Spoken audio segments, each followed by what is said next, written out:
If you've seen the first video already, you already know the challenge. 3 weeks away from home, no commercial gym, no barbells, no dumbbells. It's just this portable resistance system and one question that has been stuck in my head ever since I packed in my bag. Is this enough? I've spent years convincing myself that progress happens inside 4 walls surrounded by racks, cables, and hundreds of pounds of iron. Now all of that is gone. There's no backup plan, no day pass to a local gym, and no excuses. For the next 3 weeks, this little setup is my entire gym. Coming into today, I wasn't expecting much. I figured I'd get a decent workout, maybe enough to break a sweat, but nowhere close to the intensity I'm used to. I wanted to be wrong, but I also wanted to be realistic. Today's workout is shoulder and legs, and honestly, it's probably the hardest day to replace. Legs usually mean heavy squats, heavy presses, and enough weight to make walking difficult. You lump into the gym and you crawl out. Shoulders rely on controlled resistance that can be surprisingly difficult to recreate without cables or dumbbells. So the goal isn't to copy my normal workout perfectly. The goal is to make every set hard enough that my muscles don't know the difference. Every exercise has one purpose: create tension. Slow every rep down, control the movement, and get as close to failure as possible. Because at the end of the day, my muscles don't care if the resistance comes from steel plates or elastic bands. They only care whether I give them a reason to stay or grow. As the workout went on, something surprised me. This wasn't easy, not because the exercises were complicated, but because I had to earn each rep. There wasn't momentum to rely on. There wasn't a machine doing half the work. Every movement demanded control, and by the end of the workout, my shoulders were on fire and my legs were shaking more than I was expecting, my bad. Does that mean I'm building muscle? I have absolutely no idea. One workout changes nothing. But it gave me something I didn't have yesterday. Confidence that this experiment might actually have a chance. Tomorrow is chest and biceps, and I have a feeling that it's going to tell me a lot more about whether this little gym is actually capable of replacing the real thing. Alright guys, so today is my first day at the summer camp, and I actually went out to Washington, D.C., and here you can see me at the hotel room working out. I actually started today off with shoulders and legs because that's where I left off my previous workout. You can see me doing cable lateral raises. This machine was actually really, really good for cable lateral raises. Alright guys, so today is my first day at this camp where I'll have no gym until the end of August, and today is July 11th. And last night I hit a chest and back workout, so today I have short arms basically, and then after that I'm probably gonna go back onto my regular routine. And I'm thinking about changing up the workout a little bit, but it's gonna be mostly the same. And my regular routine is chest and bis, legs and tris, and then back and shoulders. So here you can see me doing my second set of cable lateral raises. This time I actually did it from behind my body, and when you do it from behind your body, you actually work the frontal part of your side delt. Whereas when you do it from in front of you, you actually work the the part behind, the part of your side delt that's in towards the rear part of it. And over this month, I actually got a lot better at cable lateral raises. Here you can actually see me. I'm not controlling the eccentric as much, but towards the end of the camp, I was actually really controlling it, and I feel like that is how I actually made my shoulders grow a ton.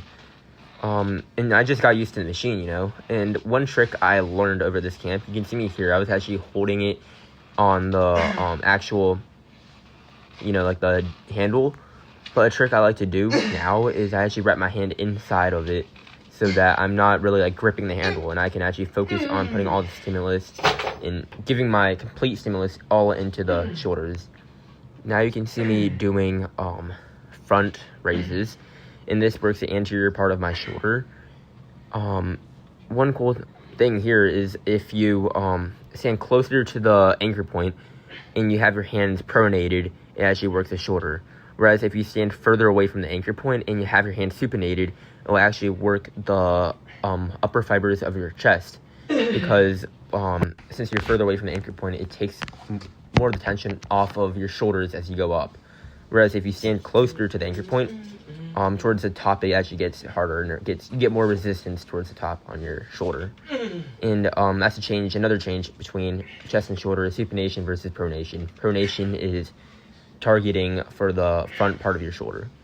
And I know a lot of people neglect doing like a front raise, but I think it's pretty crucial because in order to develop like 3 shoulders, you have to target all parts of your shoulder. Your front part of your delt, the lateral delt, and your rear delt. And one cool thing is that not many people know that you have 7 parts of your head in your shoulder. You have 7 heads in your shoulders. You have your interior delt, you have your rear delt, and then you have a ton, 4 actually, in your side delt.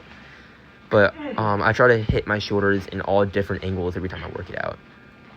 Yeah, the resistance bands were actually really cool during this trip because I learned that you can even make lightweight feel heavy by switching the knobs.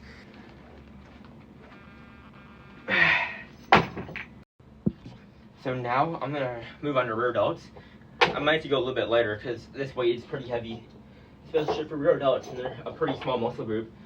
So I've been doing it on the second notch when I've been doing the cable ladder raise and front raises, which is here, since you're standing more upright, more straight. But now because I'm like bent down, I have to put it onto like the first notch, not the second notch. So that's because it makes the resistance profile a little bit better for the rear delts. And these actually work really well. I like it a lot.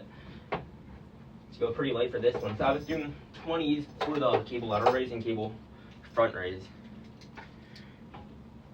They go on and off pretty easily, actually. So today, like I said earlier, is going to be my Charms day. I might do a little bit of legs tonight, though. I don't know. We'll see. Wherever this takes me. Tomorrow I got chest and buys. Yeah, the resistance profile for this machine on shoulders is actually like really, really good. Because you have to think about the resistance profile. Towards the bottom, you get less tension. But as you go up towards the top, you get like peak tension, especially on the cable lateral raise. If I just hold it at the top for like 1 or 2 seconds, you have the most stimulus, and it feels so good, like contraction at the top. Yeah, when you bend over, like I am here, you actually work your rear delt because you like target the different part. You target your rear delt by bending it over and keeping your arm straight instead of having like a elbow bend. I like it to keep a fixed position, and yeah, by doing this, I actually work the rear delt.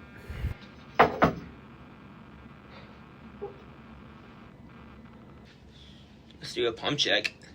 The resistance bands actually work really well, which is really surprising.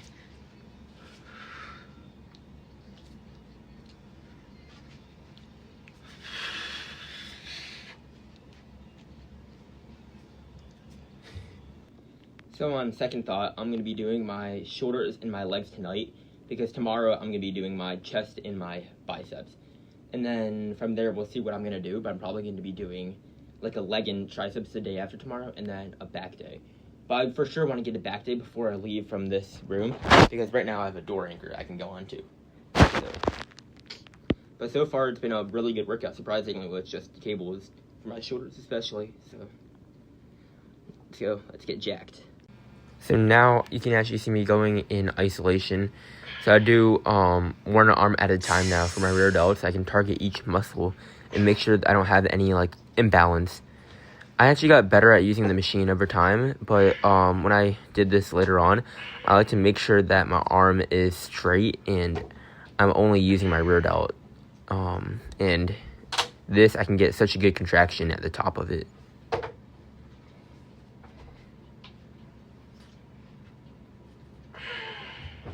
So I've been bulking actually for a little bit of time, and I'm considering keeping bulking or maintaining weight while I'm here, and then when I get back I can go back to the bulk, but we'll see what I'm gonna do. So far it's a good workout. Doing rear delt still.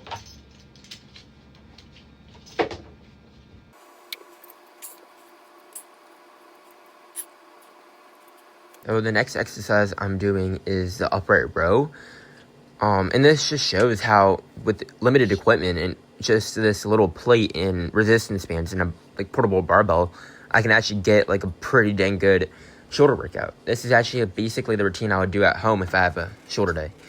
So you can see me doing the upright rows. I'm using this barbell, and the tension, it feels so good, especially if you hold it at the top.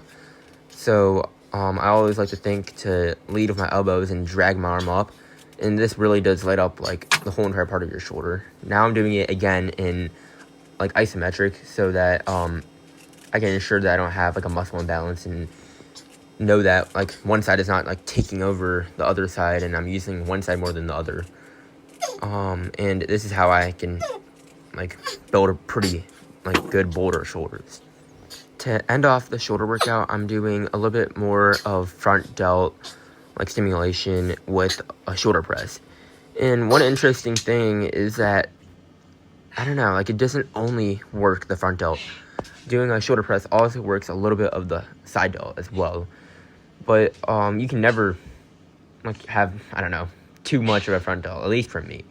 I'm working on my shoulders as a whole, and I keep wanting to like build up the front delt as well. So now today I'm gonna be doing some legs. I already finished shoulders like 5 minutes ago, so now I'm gonna be doing little leg action. Shoulders actually worked really well on resistance bands, so hope this will work out too. It's pretty difficult to get into it.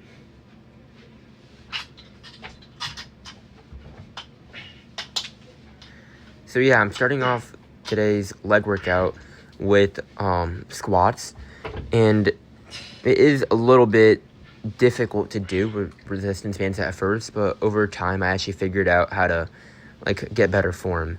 And this just highlights how you can do just about any exercise with just, like I said earlier, just resistance bands, and how I can get a decent amount of work done anywhere, like even without a gym available for me.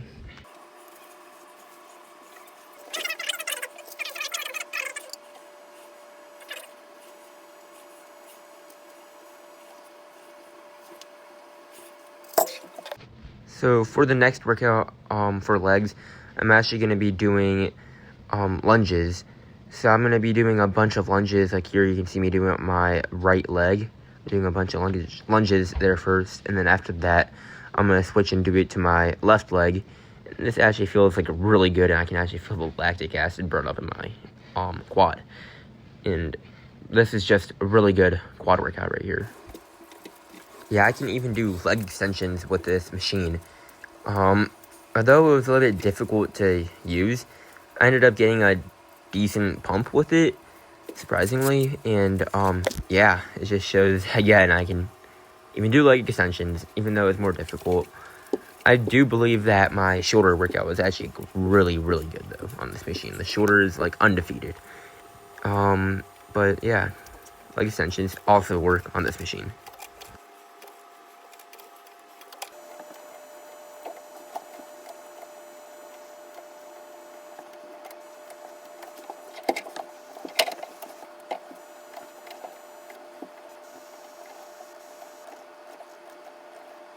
And then the next workout I performed was the hamstring curl, and I did it standing with like a cuffs on my legs, and this also worked pretty well for legs as well.